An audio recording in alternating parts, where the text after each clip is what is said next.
Clarence Whitaker, 68, cruised through Buckhead's pristine streets, jazz humming low.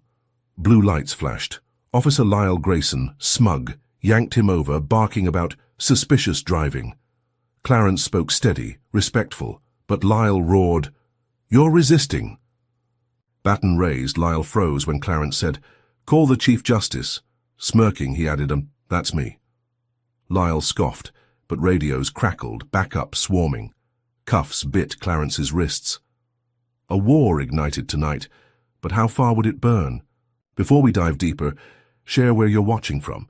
And if you stand for justice, hit like and subscribe, because tomorrow's episode will shock you. Clarence Whitaker's wrists ached, the cold steel cuffs digging into his skin as Officer Lyle Grayson shoved him through the precinct's heavy doors. The air inside reeked of stale coffee and sweat, a fluorescent buzz overhead casting West African. Rhythms pulsed faintly from a radio in the corner, now drowned by the clatter of boots and radio static.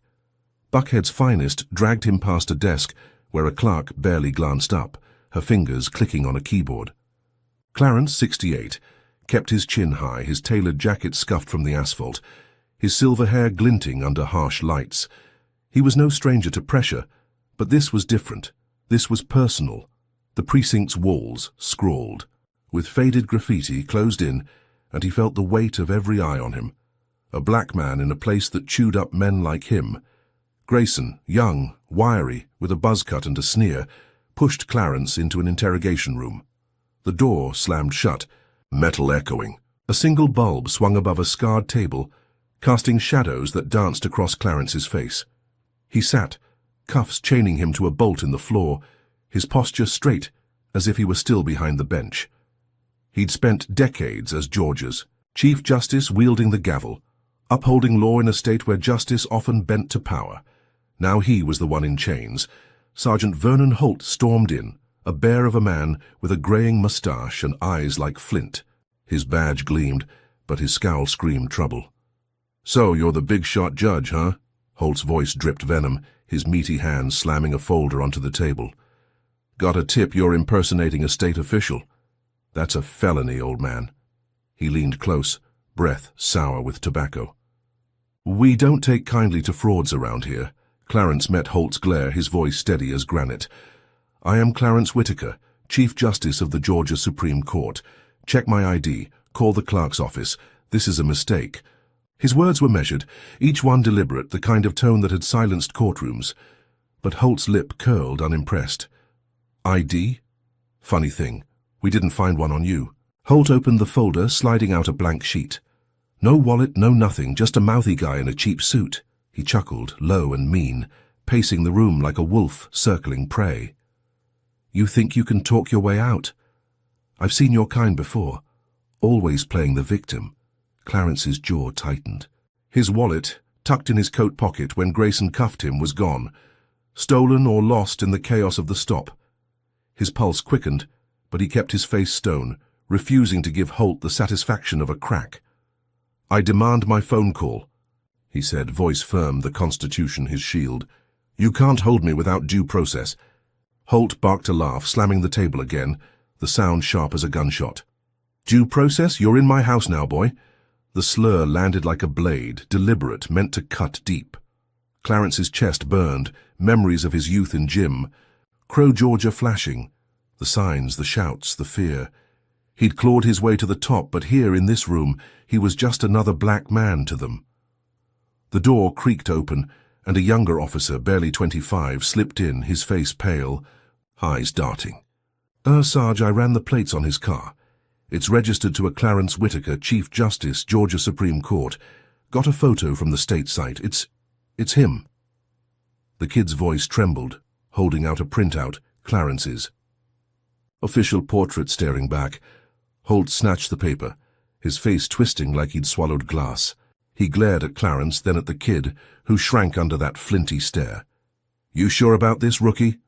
Holt's tone was a warning, heavy with threat. The kid nodded, swallowing hard, but said nothing more. Holt crumpled the printout, tossing it to the floor. "Doesn't prove jack, could be forged. We're holding him till we sort this mess." Clarence's stomach knotted. They knew.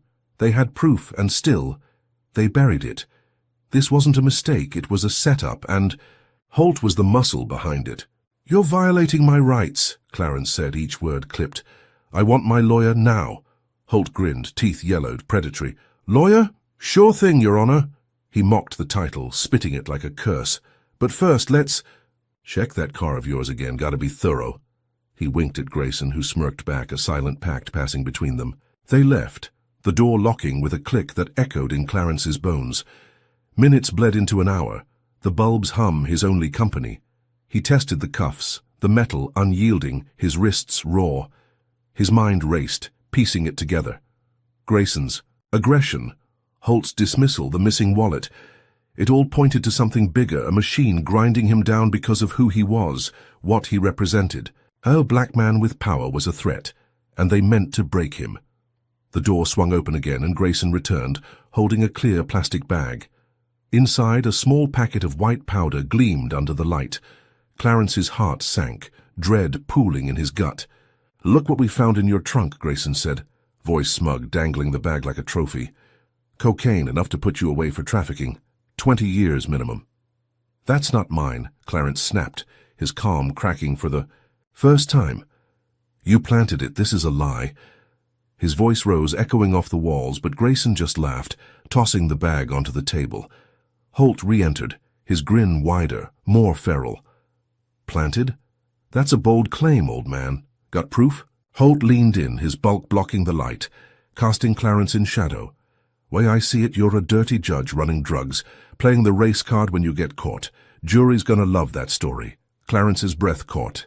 He'd seen frame-ups in his career, sent men to prison for less, but now he was the target. The powder, the missing ID, the rookie's silenced truth. It was a noose tightening around his neck. "You won't get away with this," he said, low, fierce, his eyes burning into Holt's. "I'll fight you every step." Holt shrugged, unfazed. "Fight all you want, you're done." He nodded to Grayson, who hauled Clarence up, shoving him toward a holding cell. The corridor stank of bleach, the bars rusted but solid. They uncuffed him just long enough to push him inside, the door clanging shut. Alone, Clarence sank onto a concrete bench, the cold seeping through his coat. His title, his career, his life, all teetering on a lie. Hope flickered when his lawyer, Sarah Vance, arrived, her heels clicking as she stormed the precinct. A firebrand in her 40s, she'd clerked for Clarence years ago, sharp as a blade. "This is insanity," she hissed through the bars, her eyes blazing. "I've got the court clerk confirming your identity. We're filing for bail, and I'm tearing Holt apart for this." Her confidence steadied him, a lifeline in the dark. He gripped the bars, nodding, his voice low. "They planted drugs, Sarah. Cocaine.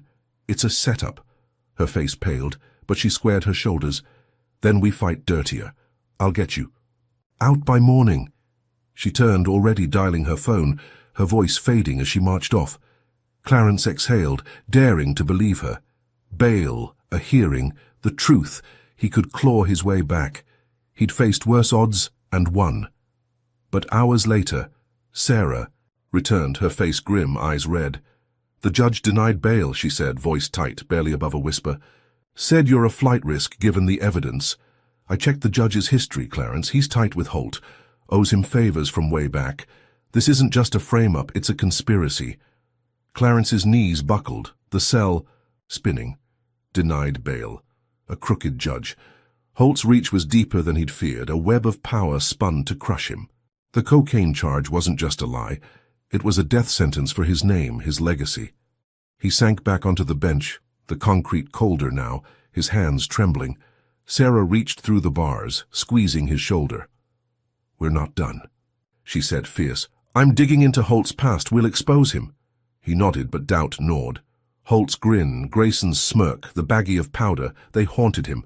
He was a judge, a symbol of justice. But in this cell, he was nothing. The system he'd served was turning on him, and it wasn't just personal, it was racial. A message carved in every slur, every lie. A black man, no matter how high he climbed, could be dragged back down. As the cell's shadows deepened, Clarence's mind sharpened. He'd fought too long to break now. Holt wanted him silent, but silence wasn't his way. He'd find a crack in their game, a witness, A record, something to turn the tide. The rookie's fear, Sarah's fire, they were sparks. In the dark. He closed his eyes, jazz from the radio echoing in his head, its defiance fueling him. This wasn't over. Not yet. Clarence Whitaker's cell door groaned open at dawn, the guard's keys jangling like a taunt. His wrists, still raw from cuffs, ached as he shuffled out, Sarah Vance at his side, her jaw set like steel. Bail had come through, a miracle scraped. Together by her legal acrobatics, though the cocaine charge still hung over him like a guillotine. The precinct's air was thick with bleach and malice, officers smirking as he passed, their eyes screaming what their lips didn't. A black man. Even a judge didn't belong in their world. Clarence kept his spine straight, his 68 years carved into every step, his silver hair catching the flicker of fluorescent lights. He was free for now, but freedom felt like a trap. Outside, Atlanta's morning sun blazed. The Buckhead, precinct surrounded by a swarm of reporters, their cameras flashing like vultures circling a corpse, microphones thrust toward him, voices shouting, "Chief Justice, any comment on the drug bust?" Sarah pushed through, shielding him, but the headlines were already screaming. "Judge Whitaker caught in scandal," blared a newsstand tabloid, the words slicing deeper than any blade. Clarence's chest tightened, his legacy, built over decades, now twisted into a lie. He'd faced bias before, but this was a machine, grinding him down with surgical precision. Sarah hustled him into her car, a sleek black sedan, and peeled away, tires screeching. "We're going to my office," she said, eyes on the road. Voice clipped. "We'll counter-sue, expose Holt's frame-up. The truth's still out there." Clarence nodded, staring out the window, Atlanta's glass towers glinting like a false promise. He wanted to believe her, but the weight of that baggie, Holt's grin, and the rookie's silenced truth gnawed at him. This wasn't just a mistake. It was war, and he was bleeding. By noon, the story had metastasized. Cable news ran loops of his arrest, pundits with slick hair and sharper tongues tearing him apart. "A black judge caught red-handed," one sneered, his smirk dripping with glee. "Proof they're all corrupt." Clarence sat in Sarah's office, a mahogany-paneled fortress downtown, watching the carnage unfold on a flat screen. His face, once a symbol of justice, was now a mugshot, plastered across every channel. His daughter Maya, 32 and a rising journalist, burst in, her braids swinging, eyes blazing. "This is bullshit," she snapped, slamming her laptop onto the desk. "They're lying, Dad. We're fighting back." Maya's fire sparked something in Clarence, a flicker of the defiance that had carried him through Jim Crow, through law school, through every door slammed in his face. She rallied her network, young activists with sharp minds and sharper phones, organizing a protest outside the precinct. "We're taking it to the streets," she said, her fingers flying over her keyboard, posting calls to action. "They can't silence us." By dusk, hundreds gathered, signs waving, voices roaring, "Free Whitaker, end the lies." Clarence watched from Sarah's window, heart swelling, thinking maybe, just maybe, the tide was turning. He joined them against Sarah's protests, his presence electrifying the crowd. The precinct loomed, its windows dark, cops in riot gear, glaring from the steps. Clarence spoke, his voice booming, steady as ever. "I am no criminal, I am your Chief Justice, and I will not bow." Cheers erupted, phones recording every word, the moment feeling like victory. He clasped Maya's hand, her smile fierce, and for the first time in days, he breathed easier. The people had his back. The truth would win, but truth was no match for power. That night, Channel 7, Atlanta's biggest station, aired a bombshell. Randall Cobb, a media mogul with a silver mane and a smile like a shark, introduced exclusive footage on his primetime show. The grainy video showed a man, unmistakably Clarence, handing a baggie to a hooded figure in an alley. The crowd's cheers turned to gasps, then boos as Cobb's voiceover purred, "Chief Justice or Chief Dealer, you decide." Clarence's stomach plummeted, the room spinning. It was fake, a crude edit, but it spread like wildfire, shared 1,000,000 times by midnight. Maya screamed at the TV, "That's not you! They doctored it!" Sarah's face paled, her phone buzzing with panicked clients. Clarence sat frozen, the weight of the lie crushing him. He'd seen deepfakes before, but this was surgical, every pixel crafted to bury him. The protest outside morphed into chaos, supporters turning on him, their signs now reading, "Traitor," and "Lock him." Thump! A brick sailed through Sarah's car window, glass shattering. A note tied to it scrawled with a racial slur so vile it burned his eyes. Clarence grabbed Maya, pulling her away as more projectiles flew. The crowd's love curdling into hate. They fled in Sarah's battered car, weaving through Atlanta's neon-lit streets, the city now a maze of danger. Sirens wailed in the distance, and Clarence's phone buzzed with death threats, each one uglier than the last. "You're done, boy," one read, the words slicing through his armor. Maya clutched his hand, her voice shaking. "We'll prove it's fake, Dad. We'll find the original." But Clarence saw the truth in her eyes. Cobb's lie was too big, too perfect. The world had already judged him. As they screeched into an alley, hiding from the mob, Clarence's mind raced. Cobb wasn't just a pundit, he was a puppet master, tied to Holt, pulling strings to crush him. The planted drugs, the missing ID, now this video, it was a symphony of hate, each note louder, sharper, deadlier. He'd thought the protest was his salvation, but it was a setup, a stage for Cobb to drop his bomb. Clarence's name, his life, his family, all collateral damage in a war he hadn't chosen. He looked at Maya, her face lit by the glow of her phone already digging for answers. "We're not done," she said, echoing Sarah's defiance.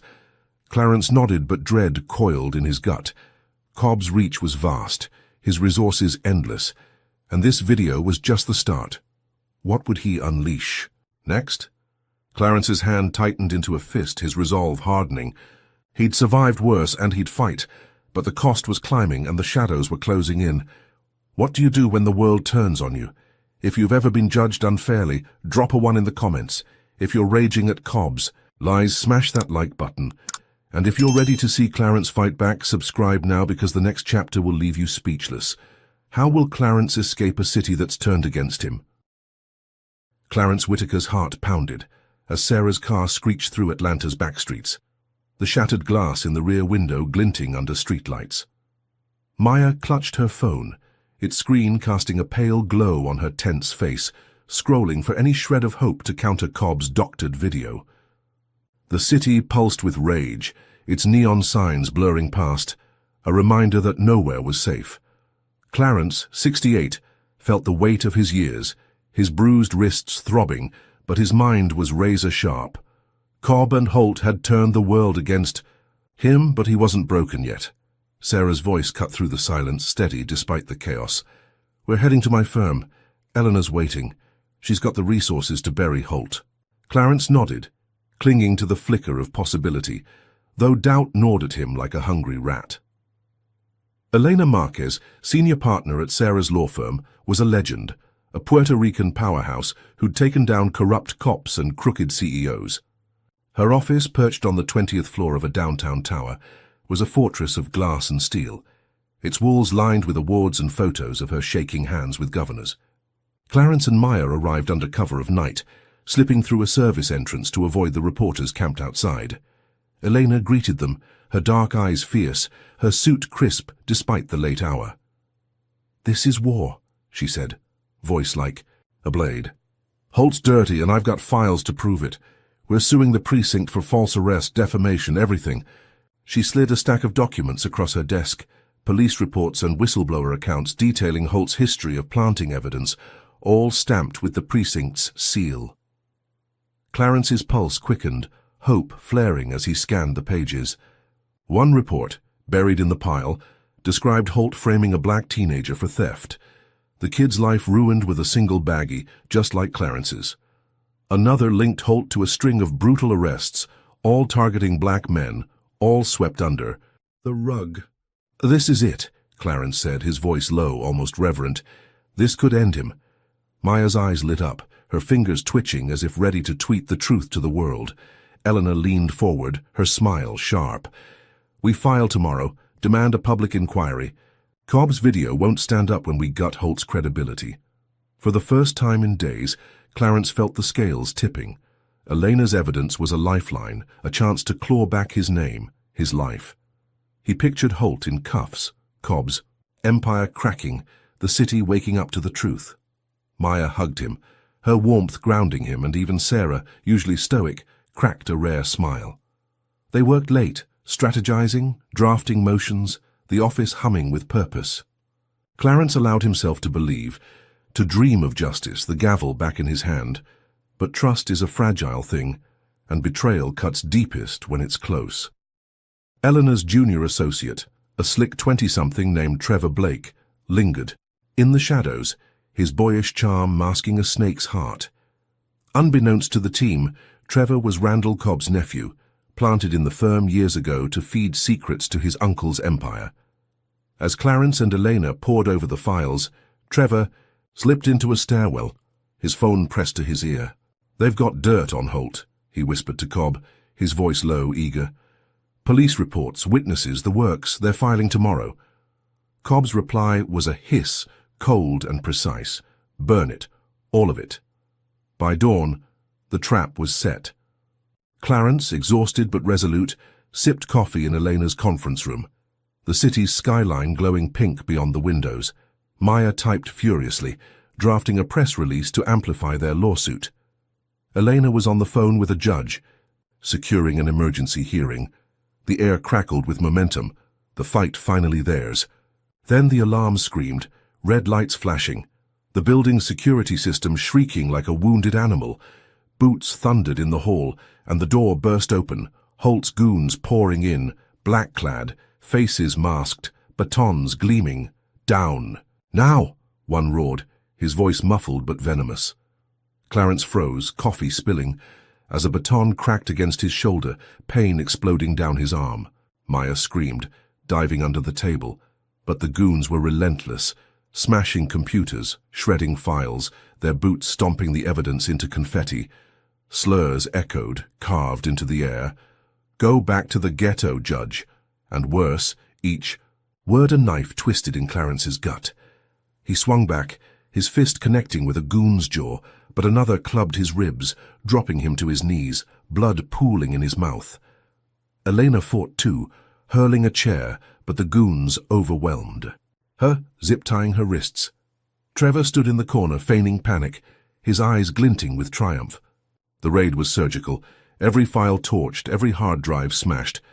The firm's heart ripped out in minutes. Clarence crawled to Maya, shielding her as glass rained down, the goon's laughter ringing in his ears. "You thought you'd win?"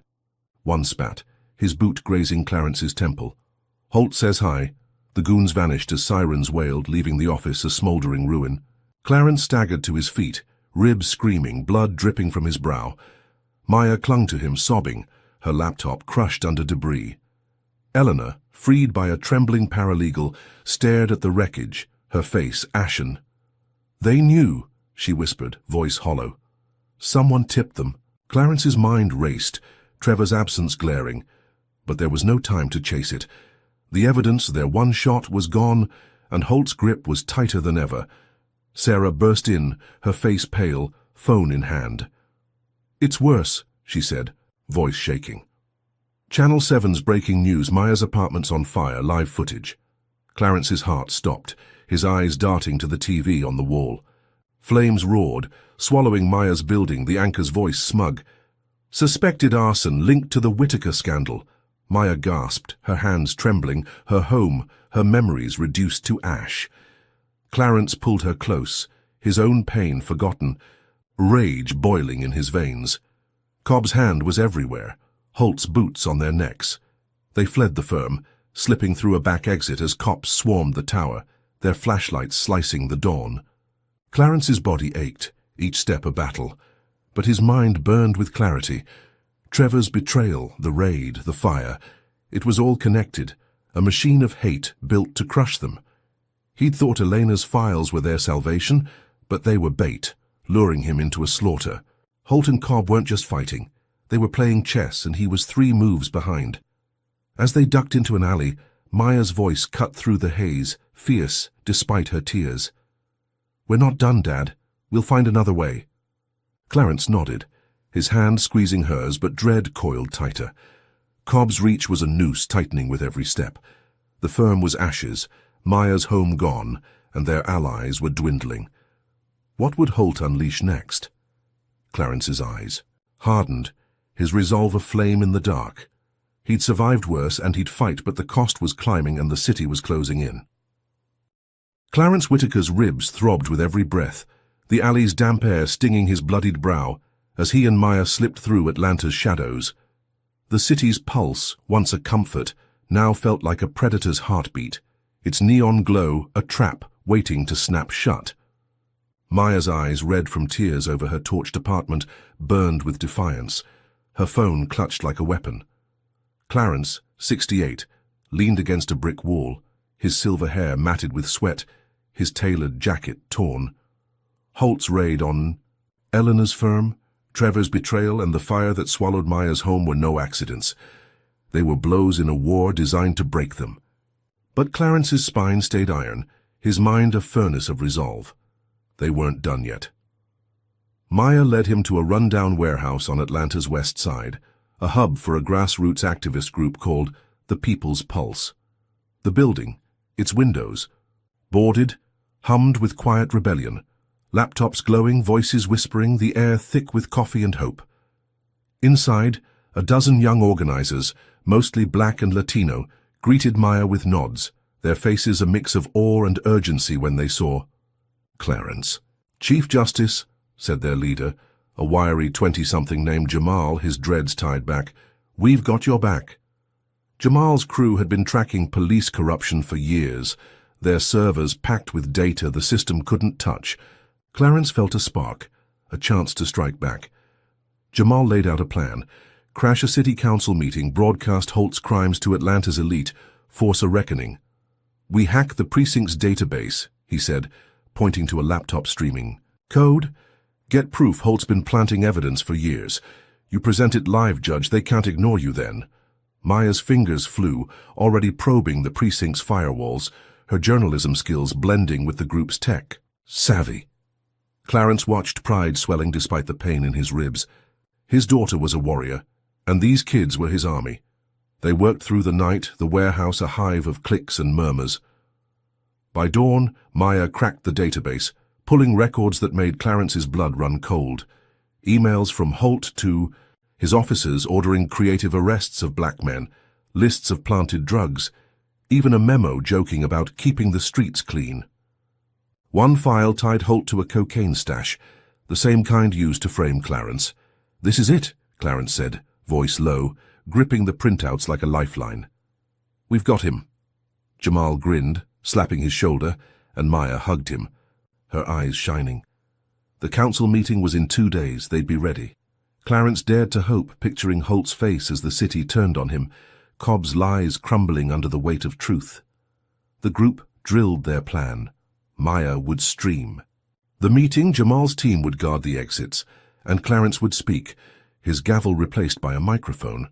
They tested their hacked feeds, the precinct's secrets ready to flood every screen in Atlanta. For the first time since the traffic stop, Clarence felt control, the tide shifting in his favor. He closed his eyes, jazz from a distant radio soothing his nerves, its defiant notes echoing his own. But hope is a cruel bait, and Cobb's shadow loomed larger than they knew. Randall Cobb's tech firm, Apex Solutions, wasn't just a media giant. It was a surveillance beast, its algorithms sniffing every digital footprint. A rogue signal from the warehouse pinged Apex's servers, and Trevor, still Cobb's mole, flagged it. Cobb, in his penthouse, smirked at the alert, his fingers tapping a glass of bourbon. "They're hacking," he told Holt over a secure line. "Pin it on them. Make it big." Holt, pacing his precinct office, nodded, his mustache twitching. "Terrorists. That'll shut them up." By noon, the trap sprang. Clarence was rehearsing his speech when Jamal's laptop screamed, red warnings flashing. Someone was backtracing their hack. Maya cursed, slamming keys, but it was too late. Apex's counter-hack locked their systems, planting a digital bomb. A manifesto forged in Clarence's name, calling for urban warfare against the city. Within hours, Channel 7 blared the news. Whitaker's terror plot exposed. Cobb's voice, smooth as venom, labeled Clarence and Maya domestic terrorists, their faces plastered on every billboard, a $10,000 bounty on their heads. Panic ripped through the warehouse.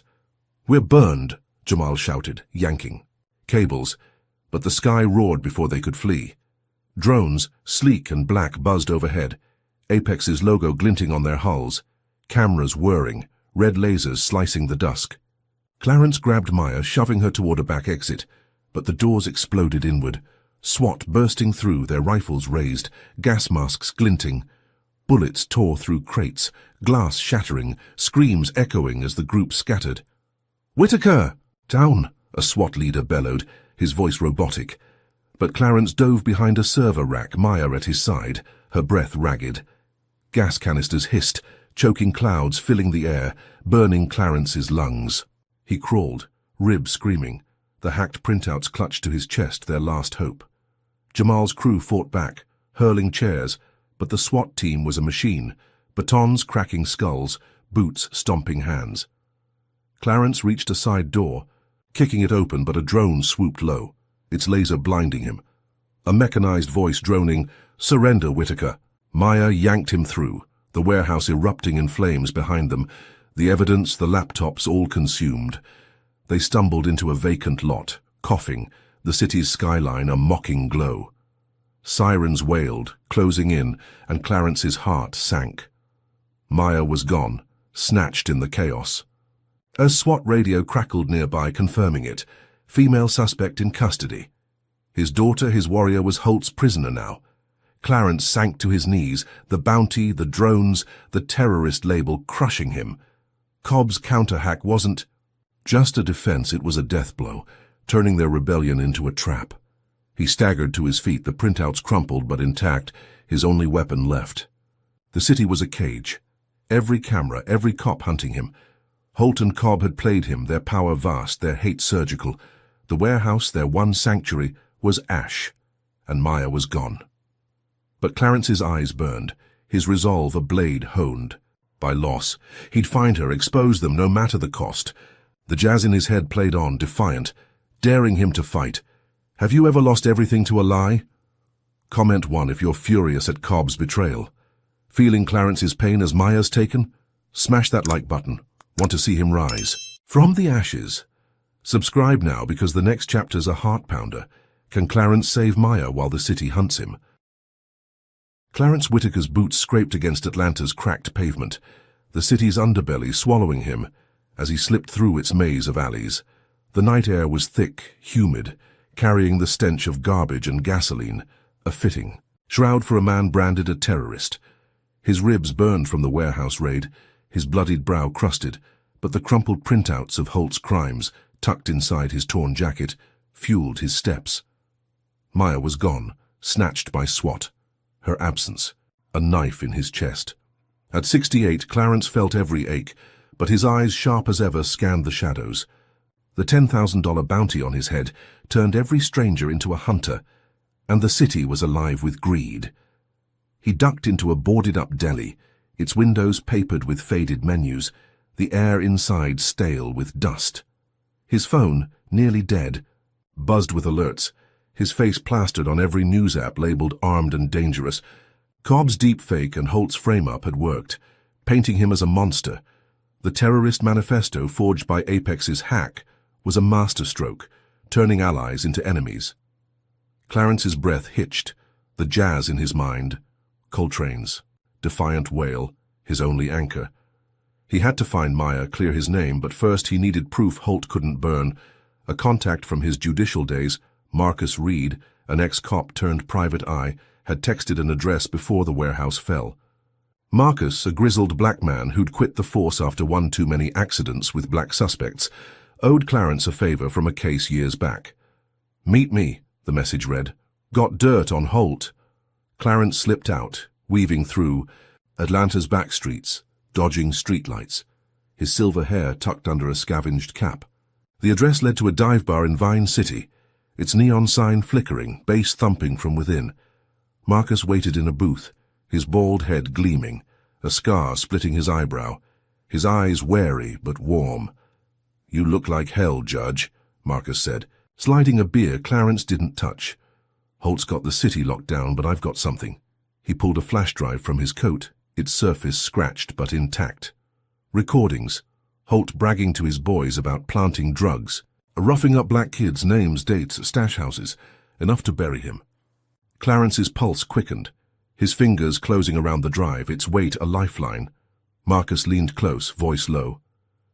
"There's a safe house in Mechanicsville. Crash there, get this to a reporter. I know a guy at the Journal-Constitution." Clarence nodded, hope flickering, fragile but real. With Marcus's drive and the warehouse printouts, he could rebuild the case, expose Holt, maybe even find Maya.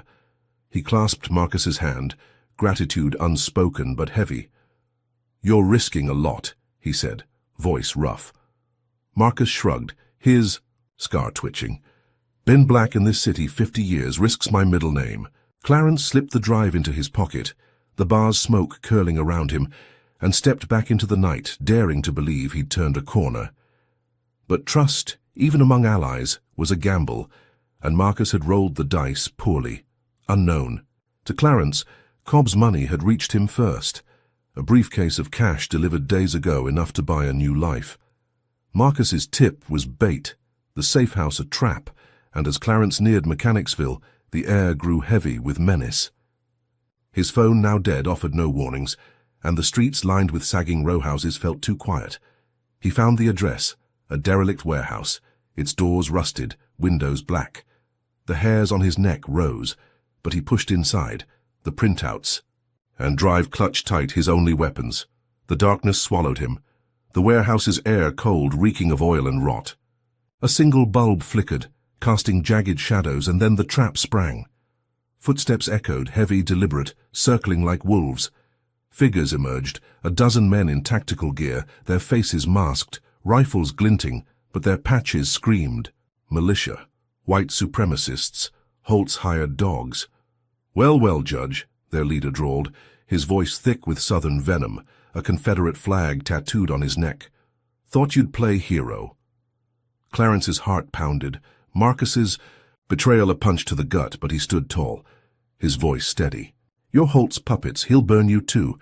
The leader laughed, slurs spilling like sewage, each word a lash. "Time for your trial, boy." They seized him, chains snapping around his wrists, dragging him to a makeshift stage, a noose dangling above. Cameras whirred, streaming live to a dark website, the chat exploding with hate, thousands watching, betting on his pain. The militia's judge, a hulking man with dead eyes, read a mock charge. "Treason, terrorism, defying your place." Clarence's mind raced, the nooses shadow swaying, Maya's face flashing before him. He spoke, voice booming. "I'm Clarence Whitaker, Chief Justice. Your lies won't erase me." The crowd jeered, bottles smashing, but his words hit something, a crack in their armor. A younger militiaman hesitated, his rifle dipping, doubt flickering in his eyes. Clarence seized it, talking fast, calling out Holt's corruption, Cobb's lies, the truth a weapon, but the leader roared, "Enough!" and yanked the chain, the noose tightening, air choking off. Clarence's vision blurred, his legs buckling when a crate crashed, distracting the mob. He twisted, snapping a rusted link, and bolted, diving through a shattered window as bullets grazed his shoulder, blood soaking his jacket. He ran, the city a blur, the militia's shouts fading but their cameras immortalizing him.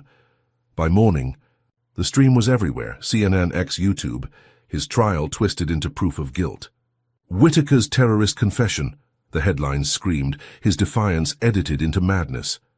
The bounty doubled, 20,000 now, every eye in America hunting him. Clarence stumbled into a storm drain, the printouts and drive still his, but his body screamed, blood loss clouding his mind. Maya was in Holt's claws, Marcus's betrayal had nearly killed him, and the nation saw him as a monster. He sank against the drain's slimy wall, jazz fading to silence in his head. Cobb and Holt weren't just winning, they were rewriting reality, their power a tidal wave. The safe house was a lie, the militia a death squad, and his face was a wanted poster. But Clarence's hand tightened around the flash drive, its data his last card. He'd find Maya, expose them, or die trying. The city's pulse thrummed above, a hunter closing in, and Clarence knew the next blow would be worse. Clarence Whitaker's shoulder burned, blood seeping through his torn jacket as he crouched in the storm drain. Atlanta's pulse a distant roar above. The militia's bullets had missed his heart, but the city's eyes hadn't. His face now.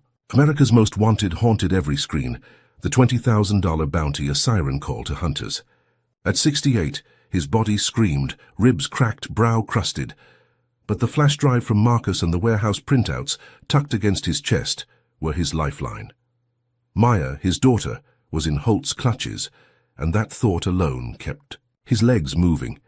The jazz in his mind, a faint Coltrane riff, urged him on, defiant, unbroken.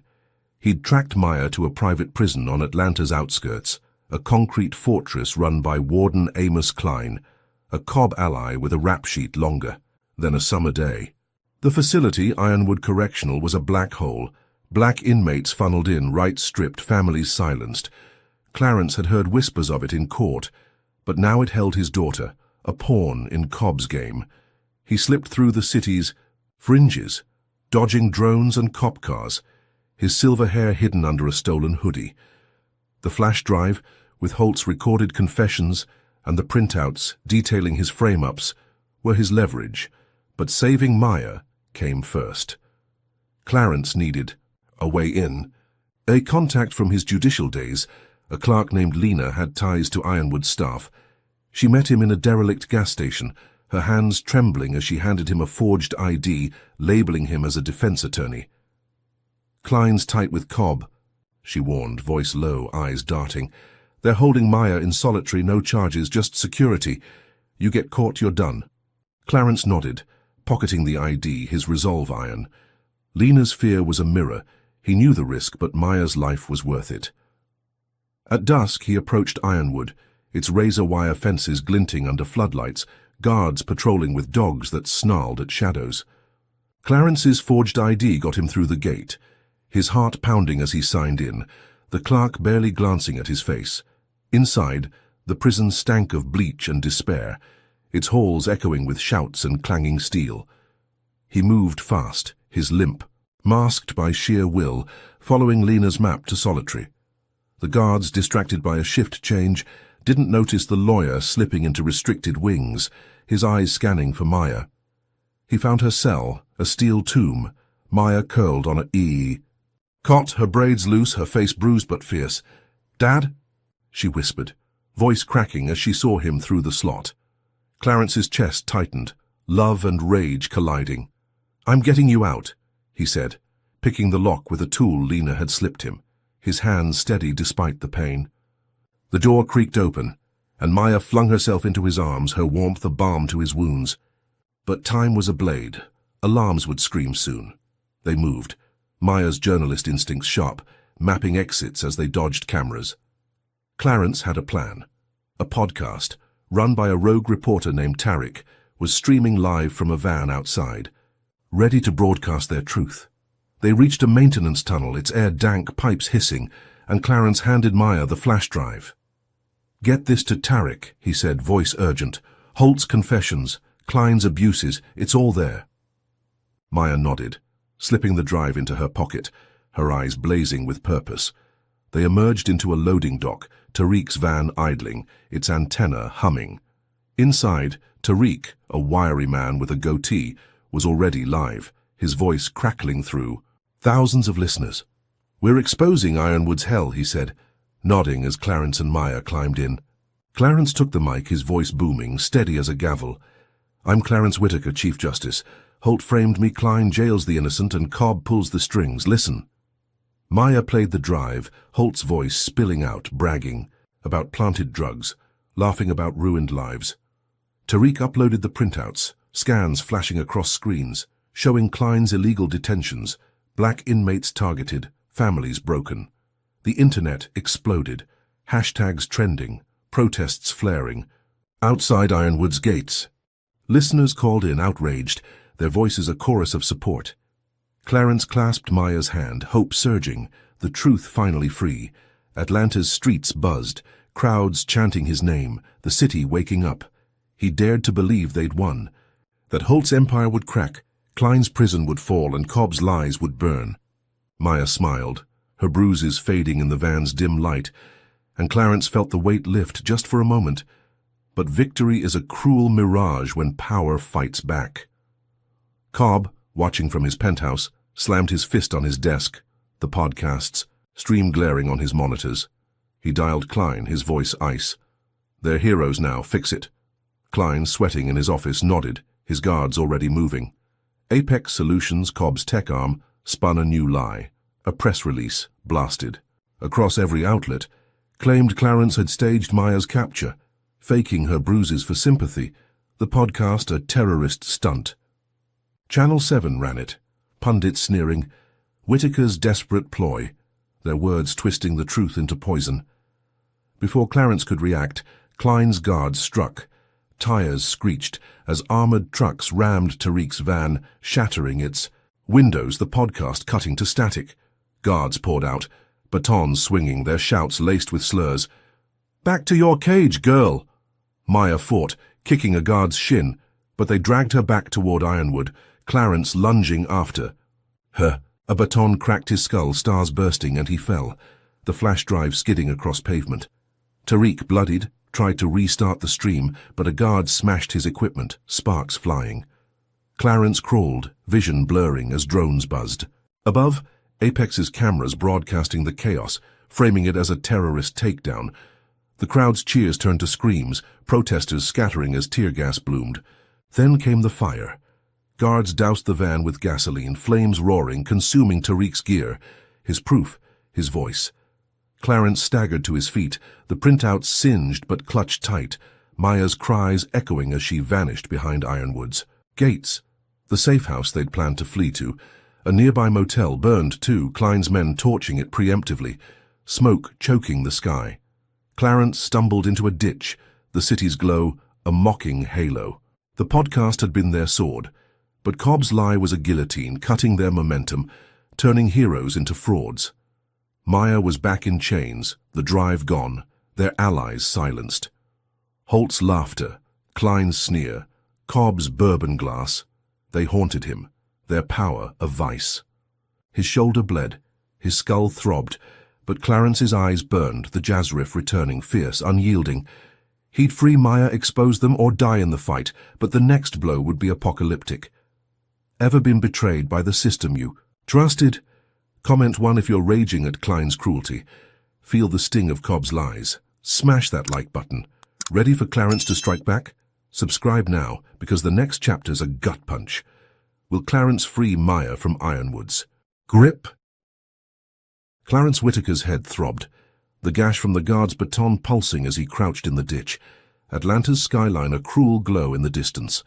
The singed printouts, his last proof of Holt's crimes, crackled against his chest, the only thing keeping him tethered to hope. Maya was back in Ironwood's grip, Klein's prison swallowing her whole, and Cobb's lie, that Clarence had faked her capture, had turned the city's cheers into jeers. At 68, his body was a map of pain, cracked ribs, bloodied shoulder, bruised wrists, but his mind burned, jazz notes sharp in his head, urging him to fight. He staggered to his feet, the ditch's mud sucking at his boots, and slipped into the night, a hunted man with a mission. He'd learned of Holt's trial through a burner phone, scavenged from a pawn shop, its cracked screen flickering with news. Sergeant Vernon Holt, under pressure from the podcast's fallout, faced a public hearing for misconduct, a rare crack in his armor. Clarence saw his chance, a courtroom, his domain, where he could wield the printouts like a gavel. Maya was still caged, but exposing Holt might loosen Klein's grip, force Cobb's hand. He contacted Sarah Vance, his lawyer, now underground after the firm's raid, her voice fierce through static. "We'll crash the trial," she said. "You speak, I'll get you in." The courthouse, a marble giant in downtown Atlanta, loomed. Under storm clouds, its steps crawling with reporters and cops. Clarence slipped inside, disguised in a janitor's uniform Sarah had smuggled, the printouts hidden in a mop bucket. His forged ID held, the guards glanced lazy, and he reached the courtroom, its oak pews packed, air thick with tension. Holt sat at the defense table, his mustache twitching, eyes flinty, his badge gleaming like a taunt. The judge, Miriam Stokes, a black woman with a reputation for fairness, gave Clarence hope. She'd clerked under him decades ago, her integrity a beacon in a corrupt system.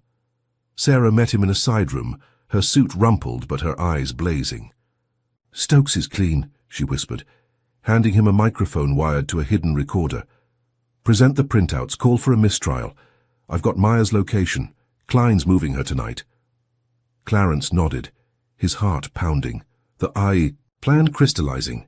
He'd expose Holt, free Maya, and crack Cobb's empire all in one blow. The printouts, detailing Holt's frame-ups, were his sword and Stokes his shield. He straightened, 68 years of grit in his spine, and stepped into the courtroom, shedding the disguise, his presence electrifying the crowd. Gasps rippled. As Clarence took the floor, his voice booming, steady as granite. "I am Clarence Whitaker, Chief Justice, falsely accused by Vernon Holt." He held up the printouts, their edges charred but legible, reading aloud Holt's emails, his orders to plant drugs, his slurs scrawled in memos. The gallery erupted, phones recording, reporters scribbling. Holt's face reddened, his fists clenched. But Stokes banged her gavel, her eyes locked on Clarence. "Proceed," she said, voice firm, a rare ally in the storm. Clarence laid it bare. Holt's cocaine stash, his brutal arrests, the frame-up that caged him. He spoke of Maya, jailed without charge, and Klein's prison, a dungeon for black. Lives. The crowd leaned forward, some nodding, others whispering, the air crackling with truth. Sarah slipped Stokes a copy of the printouts, and the judge's brow furrowed, her pen slashing notes. Holt squirmed, his lawyer stammering, and Clarence felt it. Victory close enough to taste. Stokes seemed ready to act, her questions to Holt sharp, her gaze cutting through his lies. The courtroom was his again, justice within reach. But power doesn't yield easily, and Cobb's shadow was a noose. Randall Cobb, from his penthouse, had watched the trial stream, his bourbon glass sweating as Clarence spoke. A call to a juror, a retired cop with debts Cobb owned, sealed the trap. The jury, sequestered but not untouchable, had been bought. $5,000 per head to acquit Holt. As Stokes deliberated, the foreman, a wiry man with a crooked smile, passed a note. "Not guilty." Stokes read it, her face tightening, but the law bound her. "Vernon Holt is acquitted," she declared, her voice heavy, the gavel's crack a death knell. Clarence's stomach plummeted, the printouts trembling in his hands. "This is a lie!" he shouted, lunging toward the bench, but Sarah grabbed him, her eyes wide. The crowd, primed by Cobb's lies, turned feral, Holt's allies among them, off-duty cops, militia plants, chanting slurs, their voices a venomous tide. "Liar, thug!" they roared, fists raised. Some swinging bats smuggled past security. A bottle smashed at Clarence's feet, glass spraying, and the courtroom erupted into chaos, pews overturning, screams piercing the air. Sarah yanked Clarence. Toward a side exit, Maya's location burning in his mind, but the mob surged, blocking their path. Air bat grazed Sarah's arm, her gasp sharp, and Clarence shielded her, his shoulder screaming as he pushed through. Outside, the courthouse steps were a battlefield, protesters clashing with Holt's goons, sirens wailing. Clarence and Sarah broke free, sprinting into an alley, but a shadow moved. A sniper, Cobb's hire, perched on a rooftop, his scope glinting. A bullet grazed Clarence's arm, blood blooming, the pain a white-hot scream. "You're done, Whitaker," the sniper's radio crackled, Cobb's voice faint but clear. They dove behind a dumpster, Clarence's vision swimming, the printouts clutched tight, Sarah's hand on his wound, staunching the flow. The trial, their one shot, was a bust, Holt walking free, emboldened, his grin a taunt in Clarence's mind. Stokes had been their hope, but Cobb's money was a god, bending justice to its will. Maya was still caged, Klein's grip tighter, and the sniper's shot was a warning. The next wouldn't miss. The city's pulse thrummed, a hunter closing in, and Clarence's jazz faded, replaced by a low, angry hum. He tore his sleeve, binding his arm, Sarah's eyes fierce despite her. Pain. "We're not done," she said, echoing Maya's defiance. Clarence nodded, blood dripping, his resolve aflame in the dark. The printouts were still his, Stokes's doubt a crack in the system. He'd find Maya, expose Klein, bury Holt, no, matter the cost. But Cobb's sniper was out there, and the next blow would be lethal. Clarence's fist clenched, the fight all he had left, the city a cage ready to snap shut. Clarence Whitaker's arm bled through the makeshift bandage, the sniper's bullet a burning reminder of Cobb's reach, as he and Sarah Vance ducked through Atlanta's alleys. The city's neon glow felt like a predator's eyes, its pulse, a drumbeat of pursuit.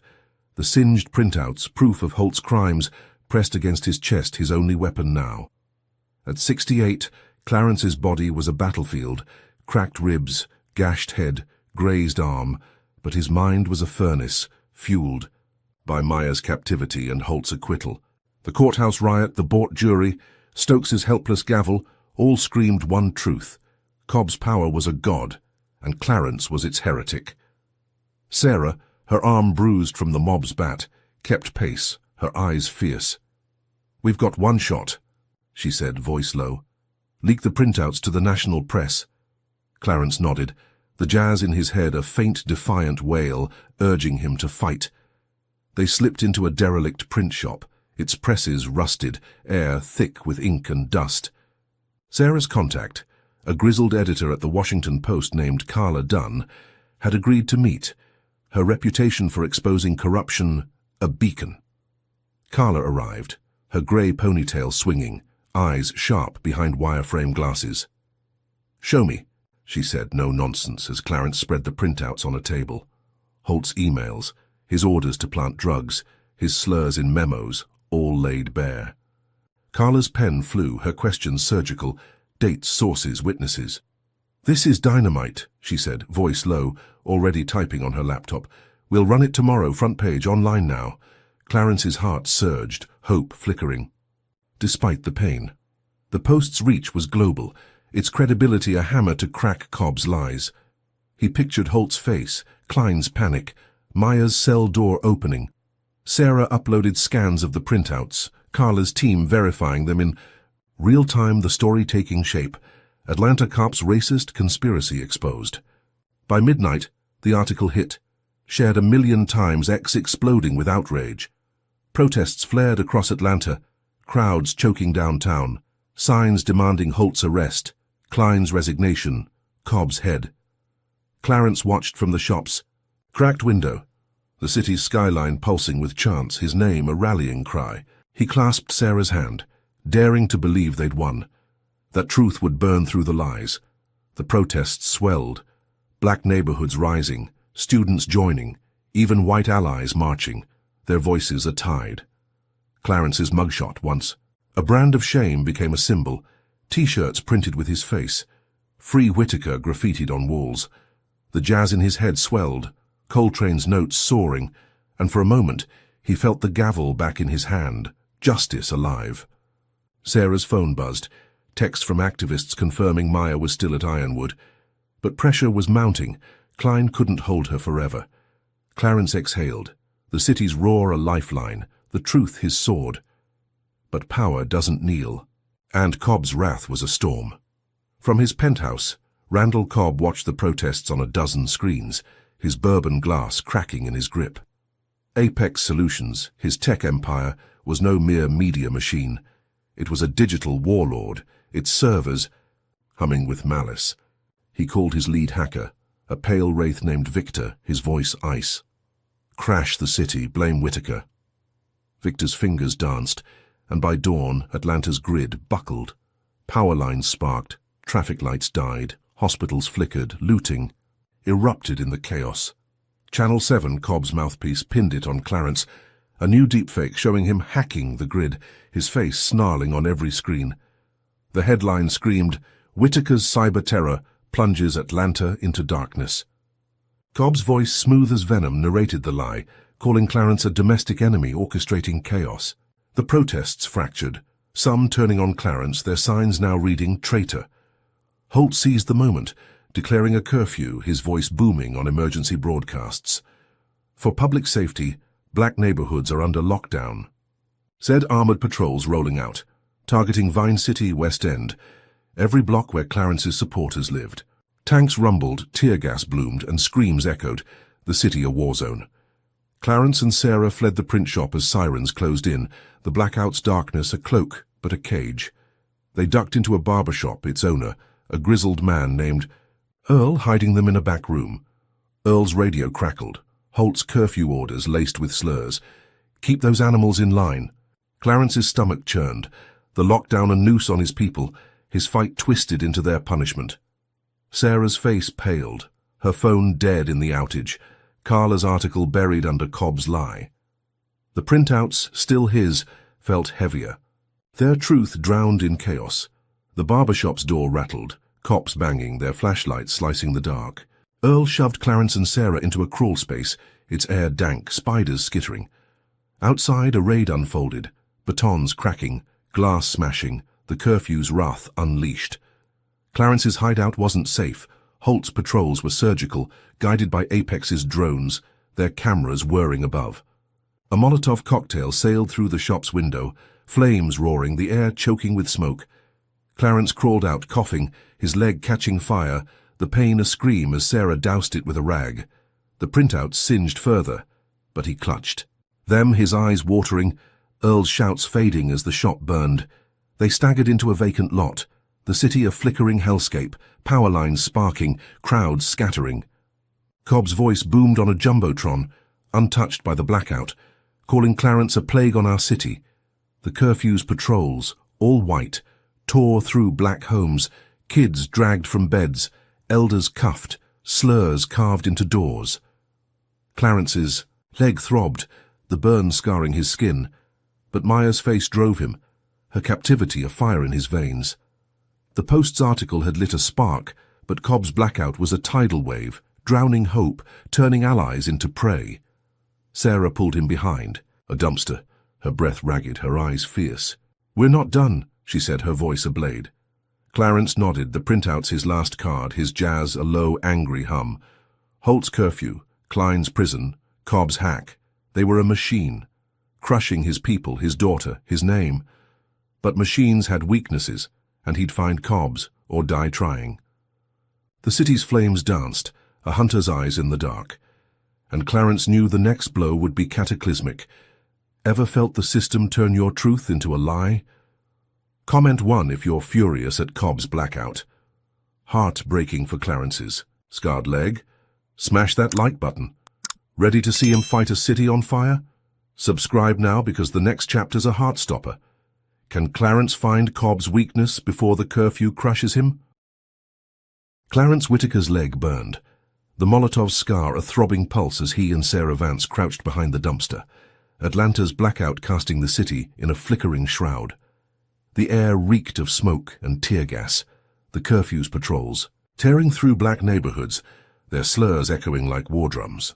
The singed printouts, Holt's damning emails pressed against Clarence's chest, their edges crumbling but their truth intact. At 68, his body was a wreck, cracked ribs, grazed arm, gashed head, but Maya's captivity in Ironwood fueled his resolve. Cobb's grid hack had turned his victory into chaos, Holt's tanks crushing his people, but Clarence's jazz, a low, fierce riff, whispered fight. Sarah's eyes, glinting in the dark, held the same fire. "We need leverage," she said, voice steady. "Someone inside Cobb's circle." Clarence nodded. The printout's his only card, the city a cage closing fast. A lead came from Earl, the barber, who'd escaped his shop's flames with a tip. Naomi Chen, Apex Solutions ex-IT chief, had quit Cobb's empire months ago, disgusted by his tactics. She was hiding in East Point, a whistleblower with keys to Cobb's servers. Clarence and Sarah slipped through the blackout's chaos, dodging drones and patrols, their boots splashing in flooded streets. Naomi's hideout, a cramped apartment above a shuttered bodega, stank of mildew, its windows taped with cardboard. Naomi, a wiry woman in her 30s, her black hair buzzed short, opened the door, her eyes wary but sharp. "You're Whitaker," she said, voice clipped, scanning the alley. "I know what Cobb's doing, I can help." Inside, Naomi's laptop glowed, its screen a maze of code. "Cobb's servers hold everything," she said, fingers flying. "Emails tying him to Holt, Klein, even the militia. I've got backdoor access, but it's risky. His security's military grade." Clarence handed her the printouts, their charred pages proof of Holt's frame-ups. Naomi's eyes widened, her nod firm. "This syncs with what I've got. We hack Apex, leak it all, Cobb's done. Sarah's face lit up, hope flickering, and Clarence felt it too. A chance to free Maya, bury Holt, end Klein's reign. They planned fast. Naomi would breach Apex's servers, Clarence would verify the data, Sarah would feed it to Carla at the post. They worked through the night, the apartment a bunker, the blackouts hum their cover. Naomi cracked Apex's firewall, pulling emails that made Clarence's blood boil. Cobb ordering Holt's acquittal, funding Klein's prison, bankrolling the militia's trial. One thread confirmed Cobb's deepfake, another his grid hack. Each a nail in his coffin. Clarence cross-checked the printouts, tying Holt's drug plants to Cobb's cache, the conspiracy a web of hate. By dawn, they had a digital arsenal, hundreds of files, irrefutable, ready to flood the world. Naomi burned the data to a drive, her hands trembling with adrenaline. "This'll kill him," she said, a rare smile breaking through. Clarence's heart surged, the jazz in his head soaring, Coltrane's notes a battle cry. He pictured Maya free, Holt cuffed, Cobb's penthouse empty. The leak would reignite the protests, force Stokes to act, crack Ironwood's gates. Sarah's phone, charged. Via Naomi's generator, pinged. Carla was ready, her team prepping a global exposé. Clarence clasped Naomi's shoulder, gratitude heavy, and Sarah's eyes shone, their momentum a tide. They'd done it, turned Cobb's machine against him, the truth a blade at his throat. He dared to believe for a moment that the war was theirs, but betrayal is a shadow and Cobb's grip was iron. Naomi's past wasn't clean. She'd taken Apex's money, built its systems, and Cobb knew her weaknesses.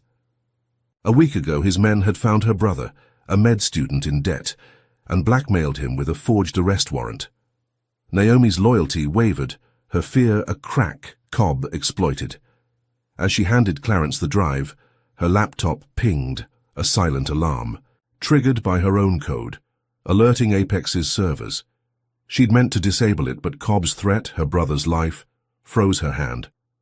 Victor, Cobb's hacker, grinned in his bunker, screens flashing red, and Cobb's voice hissed through a headset, "Send the army!" The apartment's door exploded, Apex's private security, black-clad mercenaries, not cops, storming in, their gas masks glinting, rifles raised. "Whitaker down!" their leader roared, his voice a machine snarl, slurs laced in every syllable. Clarence dove, shoving Naomi behind a couch, but gas canisters hissed, clouds choking the air, burning his lungs. Sarah swung a lamp, cracking. A mercenary's helmet, but another slammed her to the floor, her scream cut short. Naomi froze, her laptop smashed, her betrayal a weight she couldn't voice. Clarence crawled, the printouts and drive clutched tight, his legs scar screaming as boots stomped inches away. The mercenaries were surgical, torching Naomi's gear, flames licking the walls, servers melting into slag. A gas mask loomed, the leader's eyes dead, his baton cracking Clarence's ribs, blood pooling in his mouth. "Cobb says burn it all," he spat, slurs carving the air, each word a lash. Clarence's vision blurred, the drive skidding across the floor, but he lunged, snatching it as flames roared. Sarah kicked free, dragging him through a shattered window, glass raining, the apartment a furnace behind them. Naomi screamed, trapped, her betrayal her cage as mercenaries hauled her away. They stumbled into an alley, Clarence coughing blood, the printouts singed blacker, the drive scorched but intact.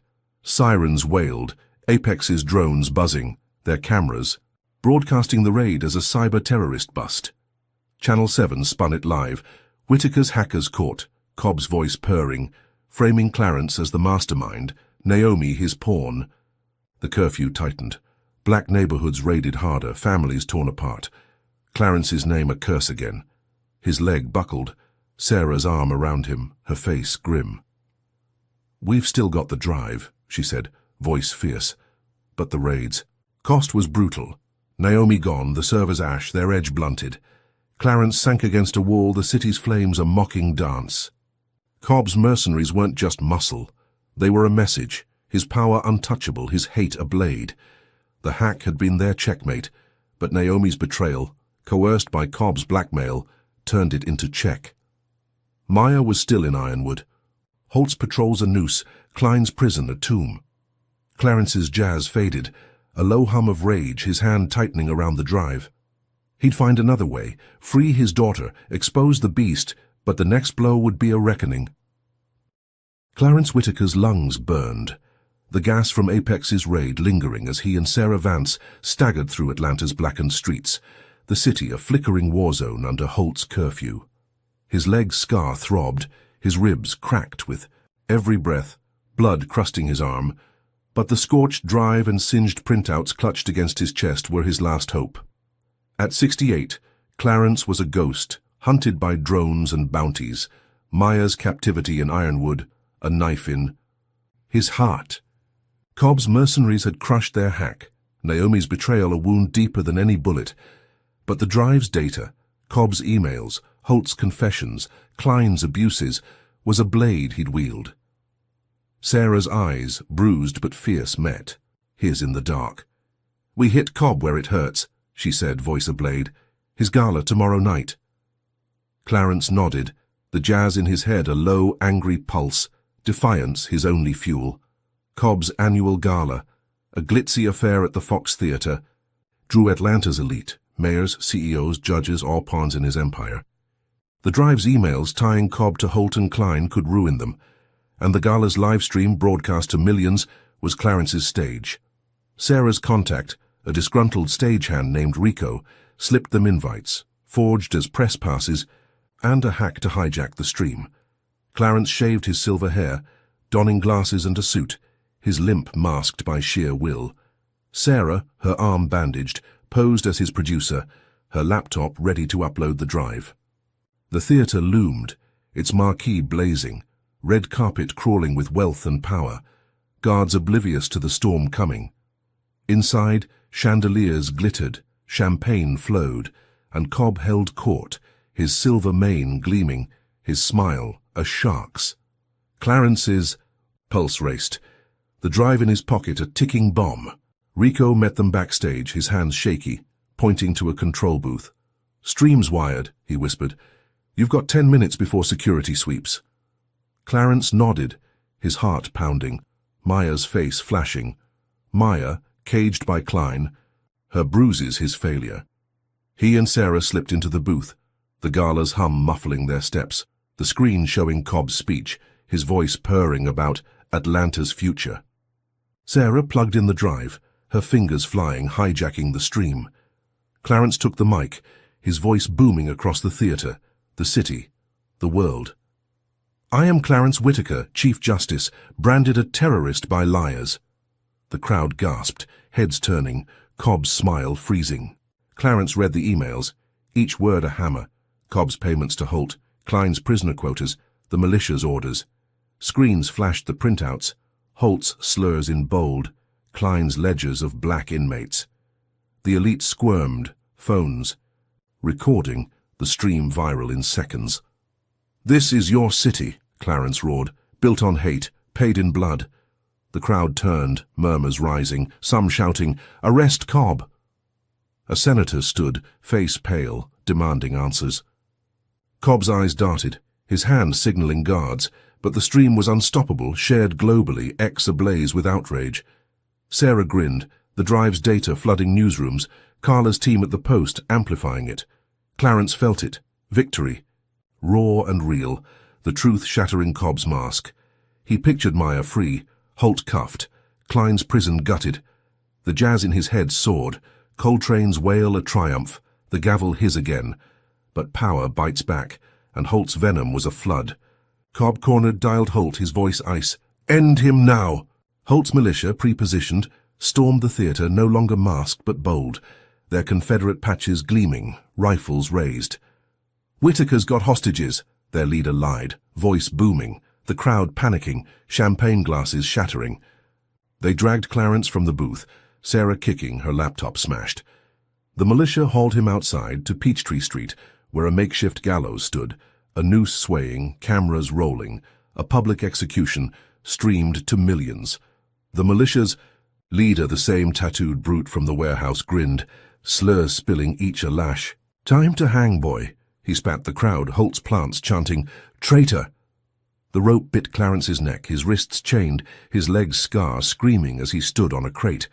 The stream's chat exploded with hate, bets on his last breath.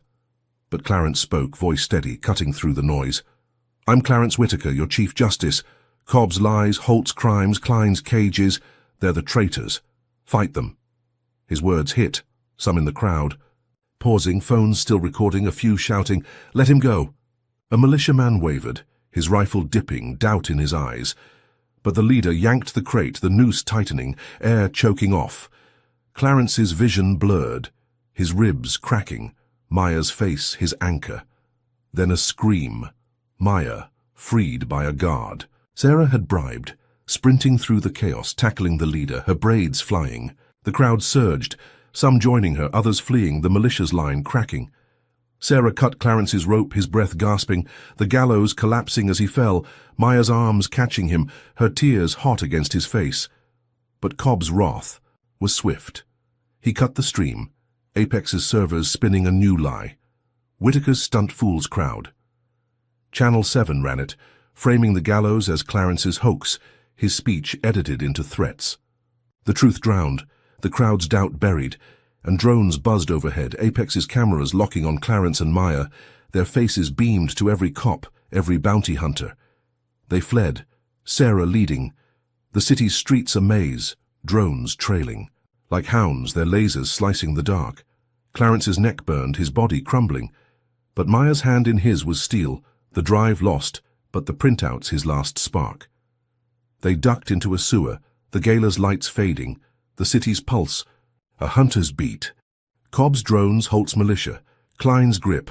They were a machine, relentless, their hate a fire-consuming truth. The stream had been their sword, but Cobb's lie was a guillotine, turning triumph into terror. Clarence's jazz faded. A low hum of rage, his eyes on Maya, free but hunted. He'd expose Cobb, end Holt, or die in the fight, but the next blow would be apocalyptic. Clarence Whitaker's throat burned, the nooses bite lingering as he, Maya, and Sarah Vance splashed through Atlanta's sewer, the city's drones buzzing like vultures above. His legs scar throbbed, his ribs cracked, blood crusting his arm and head. But the singed printouts, Holt's damning emails clung to his chest, a fading ember of hope. At 68, Clarence was a shadow, his body crumbling. Maya's freedom a fleeting spark in Ironwood's shadow. Cobb's gala stream had turned their truth into a lie, Holt's militia nearly killing him, and the city's curfew crushed his people. Maya's hand, warm in his, was his anchor, her braids wet, her eyes fierce despite her bruises. Sarah led, her arm bruised, her voice a blade. "We need a signal," she said, the sewer's dank air swallowing her words. "One last push." Clarence nodded, the jazz in his head a faint angry hum, defiance his last breath. They surfaced in a derelict church in West End, its stained glass shattered, pews splintered, a sanctuary defiled by the curfew's raids. The pastor, a wiry elder named Amos, hid them in a basement, its walls scrawled with prayers and slurs from Holt's patrols. Amos, a veteran of the civil rights era, knew Clarence from court, his eyes soft but resolute. "This place is yours," he said, handing them a pirate radio rig, its antenna patched with duct tape. "Speak, Judge. The people are listening." Maya's journalist instincts flared, her fingers testing the rig, its static crackling with possibility. Clarence saw it, a voice to pierce Cobb's blackout, to reignite the protests, to free his city. They planned fast, the basement a bunker, the city's flames a distant roar. Maya rigged the radio to broadcast on a hacked frequency, bypassing Apex's gridlock. Clarence would speak, reading the printouts, calling for justice, while Sarah coordinated with Carla at the post, feeding the signal to global outlets. Amos's congregation, scattered but loyal, spread word, phones buzzing in black neighborhoods, the curfew's grip loosening as hope stirred. By midnight, they were live, the rig's hum a heartbeat, Maya's voice opening the stream. "This is the people's pulse," she said fierce, "with Clarence Whitaker, your Chief Justice." Clarence took the mic, his voice steady, cutting through the static. "I'm no terrorist, I'm your judge, framed by Vernon Holt, caged by Amos Klein, hunted by Randall Cobb." He read the printouts, each email a blow: Holt's drug plants, Klein's prisoner quotas, Cobb's militia funds. He spoke of Maya's bruises, the gallows, the blackout. His words a fire in the dark. Atlanta, rise, he urged, for your families, your freedom. The signal spread, phones lighting up, X trending. Protests swelling outside Ironwood, City Hall, Cobb's Towers. Listeners called in, voices raw, mothers, students, workers chanting, Whitaker's truth. Clarence clasped Maya's hand, her eyes shining, the church's walls trembling with the city's roar. The broadcast went viral, shared globally, newsrooms amplifying it, Carla's team splashing the printouts online. Protests choked Atlanta's streets, black neighborhoods defying the curfew, crowds clashing with Holt's tanks, their signs reading, End the lies. Clarence felt it. Victory. Raw. Pulsing. The truth a tide washing Cobb's blackout away. Maya hugged him. Her warmth a balm, and Sarah's rare smile broke through the radio's hum a symphony. They'd done it, turned the city's heart, the gavel theirs again. Ironwood's gates rattled, Klein's hold slipping, Holt's name, a curse. But power is a beast and Cobb's claws were steel. From his penthouse, Cobb watched the protests, his screens flashing with Clarence's voice, his bourbon glass shattering in his grip. Apex Solutions, his digital empire, wasn't just a weapon. It was a god, its servers tracking every signal. Victor, his hacker, traced the radio's frequency in seconds, his grin feral. Got them, he hissed, and Cobb's voice was ice. Crush it. End Whitaker.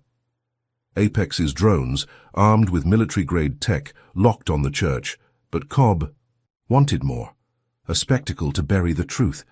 The basement's radio crackled, a warning from Amos upstairs, drones circling, their hum a death knell.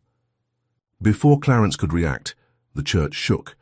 A tank-like riot bot, Apex's prototype, smashing through the wall, its steel treads grinding pews to dust, its cameras whirred, streaming live, Channel 7 spinning it. Whitaker's terror.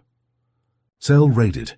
The bot's arm, a hydraulic claw, tore the radio rig apart, sparks flying, the signal cutting to static.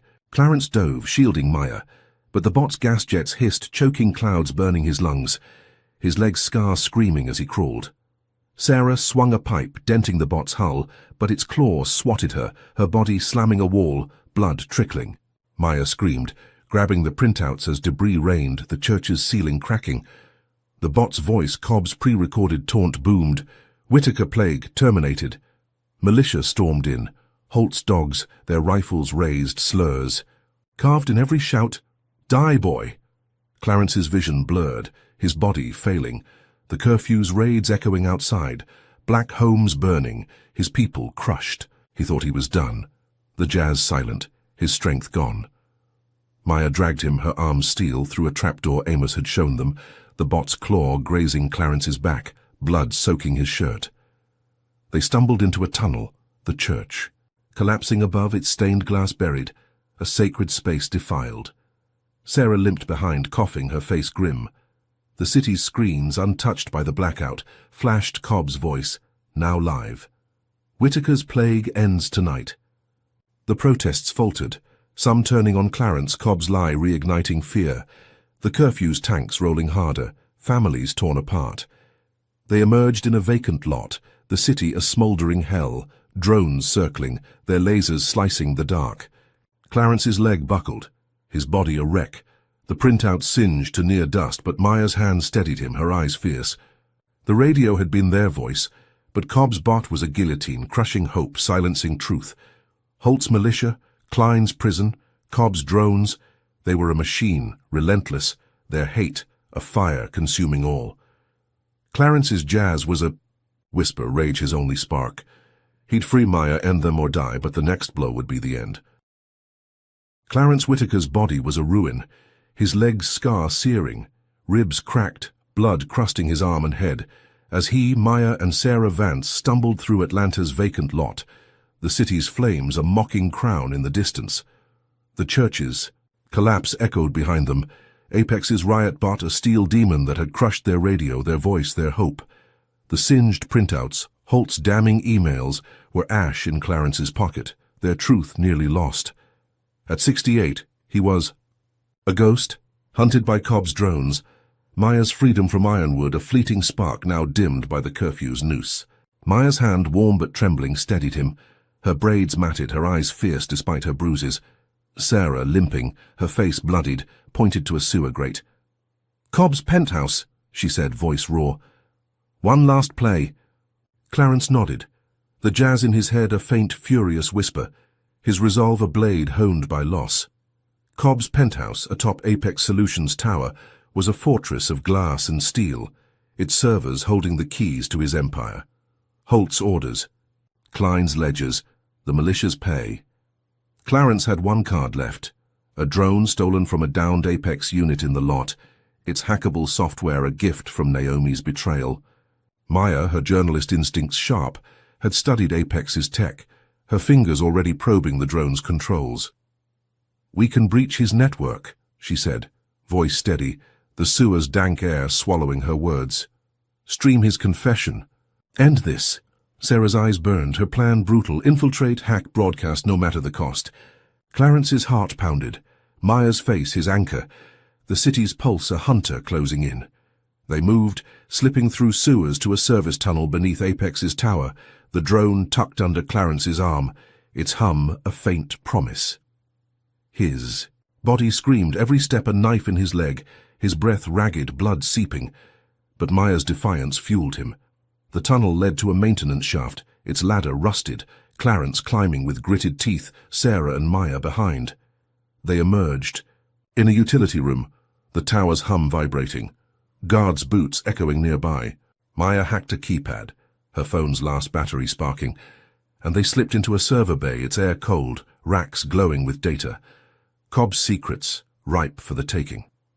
The drone's software synced, Maya's fingers flying, breaching Apex's network, its firewalls crumbling under her skill. Clarence watched, pride swelling despite the pain, his daughter a warrior. The servers yielded gold, emails, videos, ledgers, a full confession from Cobb, recorded for his inner circle, bragging. About Holt's frame-ups, Klein's prison, the blackout, the gallows. "Atlanta's mine," Cobb's voice sneered, slurs lacing every word, his hate a blueprint for Clarence's hell. Maya routed the data to the drone, its uplink ready to stream to every device in Georgia, phones, TVs, billboards, a tidal wave of truth. They climbed to the penthouse, a glass palace overlooking Atlanta's smoldering skyline, Cobb alone, his bourbon glass glinting, unaware of the storm. Clarence limped forward, the drone whirring, Maya at the controls, Sarah guarding the door. "It's over," Clarence said, voice steady, his gavel's echo in every word. Cobb turned, his silver mane glinting, his smile a snake's. "You're a dead man, Whitaker," he spat, slurs dripping, but Maya hit send. The drone stream blasting Cobb's confession across the city. His face, his voice, his crimes flooded screens, newsrooms X the world, hashtags exploding, protests reigniting, Ironwood's gates buckling. Cobb lunged, a hidden pistol flashing, but Clarence tackled him, his ribs screaming, the gun skidding. Across marble, Maya's drone hovered, streaming their fight. Clarence's bloodied face a symbol, Cobb's snarls a confession. The city roared, crowds storming Apex's gates, Holt's tanks retreating, Klein's prison raided. Police shamed by the stream, arrested Holt mid-broadcast, his mustache twitching, cuffs snapping. Klein cornered, surrendered, Ironwood's inmates freed, Maya's bruises a rallying cry. Cobb's empire crumbled, his allies fleeing, his name, poison. But the twist came sharp and cold. Clarence, battered, stood over Cobb, the penthouse a ruin, Maya and Sarah at his side. He pulled a recorder from his jacket, its red light steady every moment of his fight. Holt's stop, the gallows, the blackout, captured for a federal probe he'd launched months ago, suspecting Atlanta's rot. "I resign," he said, voice booming, the stream still live. "Not in defeat, but to expose this city's heart. The Justice Department's coming." The crowd gasped, X erupted, his sacrifice a bomb, Chief Justice no more but a whistleblower, his evidence sparking a nationwide reckoning. He limped out, Maya's arm around him, Sarah's nod fierce, the city's flames fading as dawn broke. Holt and Klein were cuffed, Cobb's penthouse empty. But a shadow watched from a rooftop, a new figure, eyes cold, Apex's logo on his cuff, a bigger foe rising. Clarence's jazz returned, a low, defiant riff. His fight not over. The probe would burn Atlanta's corruption, but the war was just beginning and he'd face it bloodied but unbowed. The Gavel's shadow his legacy. The Gavel's shadow delivers a raw, unflinching look at systemic racism, showing how power can twist justice to crush the innocent. Clarence Whitaker's fight as a black Chief Justice against a racist machine, Holt's frame-ups, Cobb's lies Klein's prison, teaches us resilience in the face of relentless hate. His journey from a traffic stop to a federal probe reveals that truth, though battered, can spark change when wielded with courage. Clarence's sacrifice, resigning, to expose Atlanta's corruption, underscores that personal loss can fuel collective gain, a lesson for anyone facing injustice. The story also exposes the fragility of trust, Naomi's betrayal, Marcus's sellout, showing how fear and greed can fracture even the strongest bonds. Yet, Maya's defiance and Sarah's loyalty prove that community can rebuild what's broken. The racist system's brutality, from slurs to gallows, mirrors real-world struggles, urging us to confront bias head-on.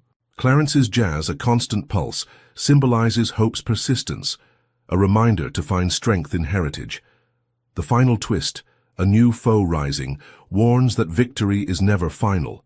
Vigilance is key. This tale calls us to stand firm, speak truth, and fight for justice no matter the cost. What racist barriers have you faced or seen?